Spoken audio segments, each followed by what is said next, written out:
Okay. Welcome to our slightly delayed interview. I'm so sorry for the delay. We were having a very frustrating tech glitch. So we're just going to do a half an hour because that's all the time we have left with Lani, but we'll just get started. So welcome everyone who hung in there and are still here waiting for us to talk. If you don't know me, I'm Muse. I have a women's health, bodywork, and acupuncture practice here in Asheville, North Carolina, and we're here today talking with Lani Hill about Parent as Soul Guide. Lani is an educational support teacher and has worked in the Waldorf school system for 17 years. She's been a parent for 26 years, and she's in the DC area working in a private consulting practice for parents and families.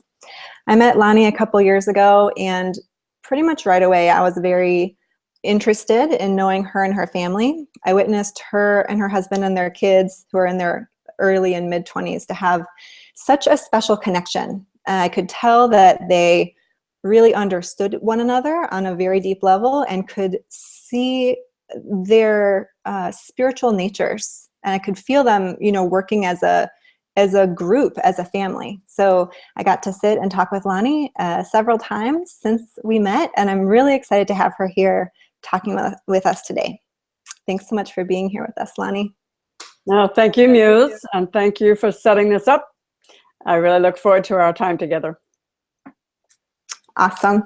So just one thing before we get started, we're going to be bringing Lani to Asheville for a workshop at the end of January. So we'll talk about that just a little bit at the end. So if you want more information, just stick around or check back for the replay and you can learn more about it. So let's jump right in. I'd love for you to share with us just a little bit about how you came to this work that you're now doing. Well, my children brought me there. And my story starts like this. I'm standing in the bathroom with my newborn son in my hands, trying to figure out how to give him a bath for the first time. And I had never held a newborn in my life before. And I was horrified, terrified, and realized that in spite of all my fancy education and everything, all my child development classes, I hadn't the foggiest idea how to do this. I was so scared. And I also realized that this whole being's life was literally in my hands. 24/7. His physical existence, his managing his destiny, his unfolding as a person was our responsibility. And I about dropped to my knees in terror. I was so afraid. So that motivated me to really study hard, to look around at what was available, and to really decide in my own heart, how do I want to be a mother to this being that has a plan laid out for him? Who knows what it was going to be like? And I really dedicated myself to treating him as a spiritual being from the get-go, and to really being a guide for him on a soul level as well. So this work is born out of desperation. And tell us a little bit more about what parenting as a soul guide means. Well, to take on guiding your child through their incarnation, which you really do until the end of your life as a human being. To take on guiding this being through an incarnation involves going to a deeper level than just taking care of the physical body and managing their emotions and their behavior and helping them do well in school. You have to step back and get the bigger picture. Who is this individual here? Why are they here? What do they need? What kind of guidance to get to where they're going to get, wherever that is? It's going to be the best to support them. So it's taking a bigger picture than just regular looking at child behavior and how to modify it and so forth. So the soul level asks for a deeper level of engagement from the soul of the parent also. Mm-hmm. So how does your approach differ from other approaches, or what elements do you really strongly draw from as you work with families and parents? Well, we fell into the Waldorf system kind of by accident. And that has been the approach that helped us the most, because that really asks you to treat the child as a complete individual that is very deeply sensitive and has needs and has a worldview that is just for him or her.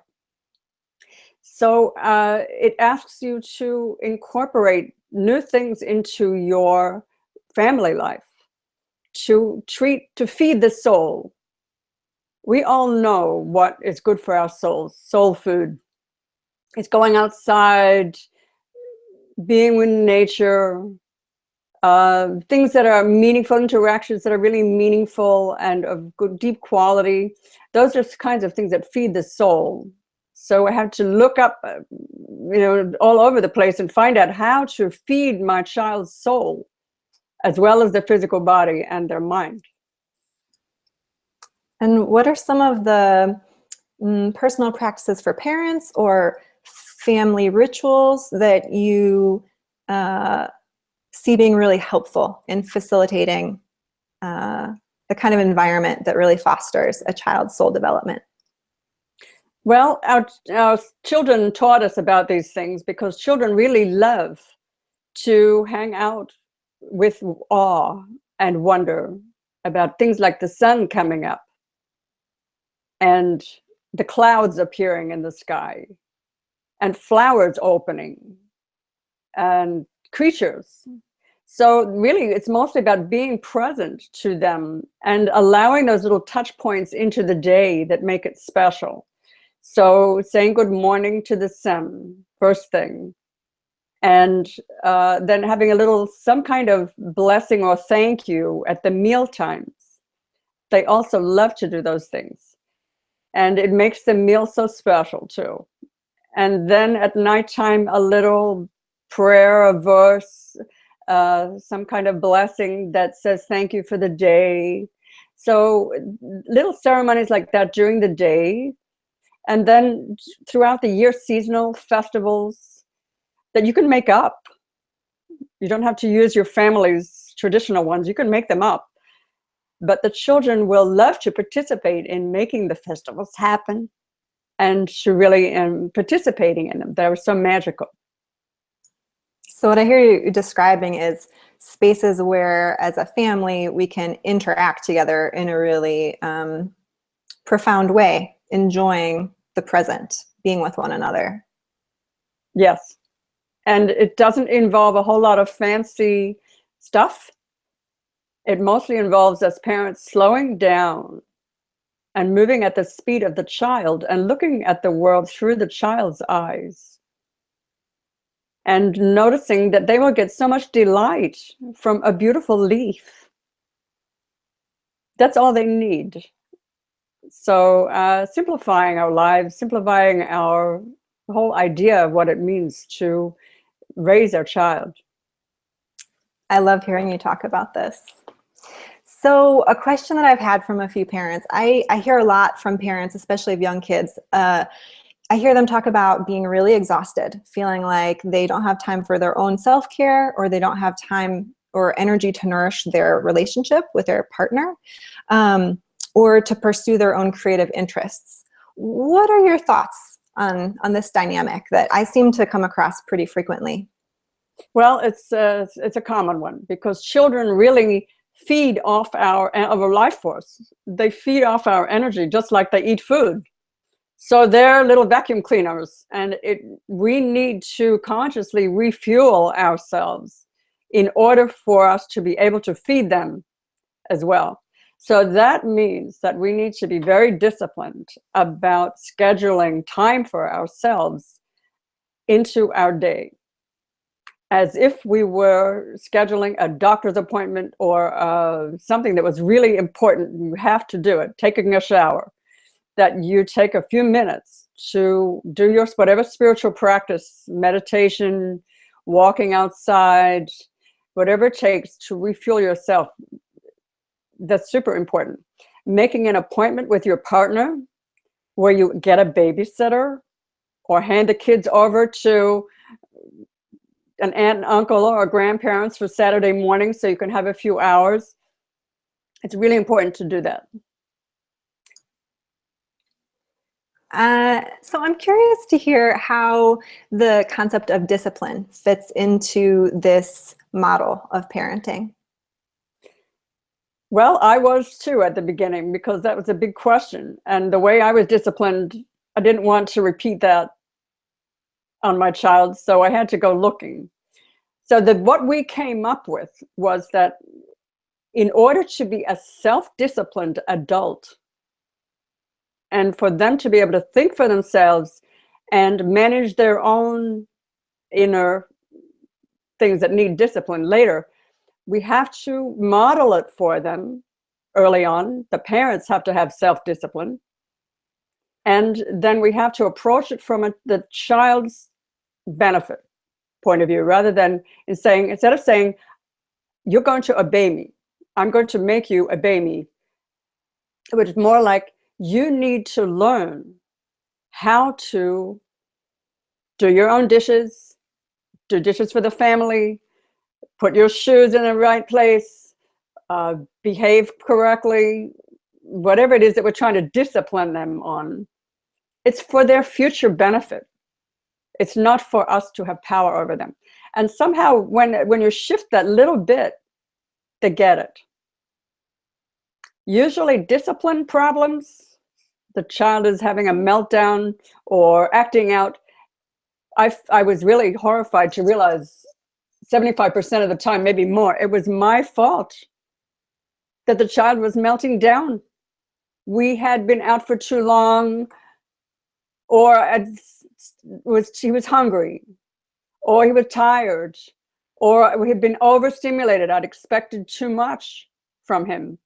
And when I realized that, I had to scale back, simplify our lives again, and get back into child speed.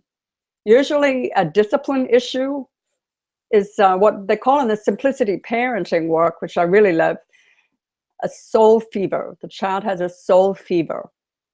So something has been, something's been going on with the child where they are out of sorts. They are beside themselves. They have been in a situation where they didn't feel safe, or like I said before, they're tired or they're hungry. So they invite you to draw the child in at that point, and to really look at what the base of the soul fever is before you have to be worried about how to discipline the child. It's really refreshing to hear you talk about discipline not as punishment, but a way of us taking responsibility for how to live an aligned life ourselves as parents, and then inviting our children to follow our modeling. But what do you have to say about when kiddos are like hitting or pushing or kicking? Like sometimes I see parents working really hard to manage play situations, trying to moderate behavior of a small group of kids or make sure nobody gets hurt. How do you suggest handling things like that? Well, it depends a lot on the age of the children and how well they know each other and those sorts of things. That's a kind of a complicated issue. Generally, if the children are not getting along, something is not working. So it may be that the play situation is asking one child to share all of his things with all these other children, and he's not ready for that. So he gets upset or doesn't feel safe. A child doesn't feel safe, so they will hit and kick to protect themselves. That somehow the adults have asked too much of them. Sometimes they need to be able to kind of puppy pilot out a bit. So in a parent-child situation, we would go in close as a child is struggling with another one over a toy, for instance, and just be present with them and do as much as we can to let them sort it out themselves without hurting each other. So just being present, sometimes you don't even have to say anything. Or getting in and saying, oh, I see you both want that. Wait, see what happens, see what they do. Sometimes in a group, a child will have things taken away from them by other children over and over again. And the mother, of course, is very tempted to swoop in and rescue their child and say, don't take that away. He had it first. Or the opposite. Oh, you have to share now. You've had it all that long. But sometimes if you just let it take its course, the child that has had things taken out of their hand the whole time, one of these days will hold on tight and decide to do something different. So patience, not expecting them to be developmentally ahead of where they are. 2-year-olds can't share. They don't know how to share. You can't say to a 2-year-old, oh, share. To just trusting, knowing that certain things they're not ready for yet. Maybe we go out on a walk together and all be out in the forest instead. Much easier. So the parents need to manage the situation a bit and make sure that the children are not acting out aggressively because they have no choice, because they don't feel safe. So, and like I said, it's a complicated situation. But generally, if the parent gets all worked up and the voice pitch goes up and now we're aggressive too and we're in there and don't do that. But the parent has to scale back down again, be the grown-up. And looking, oh, they've been playing for a long time now. They're probably hungry. Parent swoops in, does the big grown-up thing. Let's get food into these children. Everybody's fine. So we always have to take responsibility and look to ourselves in those situations too. Thanks. Are there any other specific ways that, especially in the Waldorf classroom setting, you and other teachers deal with more physical aggression, like hitting or kicking or pushing? Well, generally we look to see what kind of soul fever the aggressive child is in the middle of, and that something is upsetting them. So we try to come not with the idea that they're bad and we have to punish them, but what is motivating this child? Do they not feel safe in a situation? Do they feel scared? Are they feeling like their needs are not going to be met somehow? What is it that's causing this? And generally, when you get to the root of the issue, sometimes you find out, oh, this child was awake half the night and hasn't had enough sleep.